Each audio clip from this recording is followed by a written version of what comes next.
May ayının 5-də Ankarada Ulu Öndərimiz Heydər Əliyevin dəstəyi və tövsiyəsi ilə yaradılmış, ömrünün sonuna qədər fəxri başqan olduğu Türkiyə-Azərbaycan Dostluq İşbirliyi və Dayanışma Fondunda Heydər Əliyev və Türk Dünyası adlı tədbir keçirildi.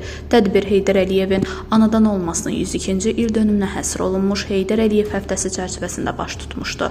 Tədbir Türkiyə-Azərbaycan Dostluq İşbirliyi və Dayanışma Fondunun TADİP və Azərbaycan Respublikasının Türkiyədəki səfirliyinin birgə təşkilatçılığı ilə Şuşa Konqres Mərkəzində təşkil olunmuşdu.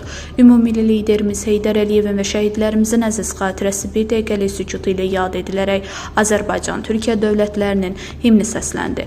Türkiyə-Azərbaycan Dostluq İşbirliyi və Danışma Fondunun başqanı Professor Doktor Aygün Attar xanım və Azərbaycan Respublikasının Türkiyədəki səfiri Rəşad Məmmədov açılış çıxışları edərək Ulu Öndərimiz Heydər Əliyevin Azərbaycan tarixindəki əvəzolunmaz rolu və mirası, Türk Dünyası Birliyi üçün fəaliyyətindən danışmışlar.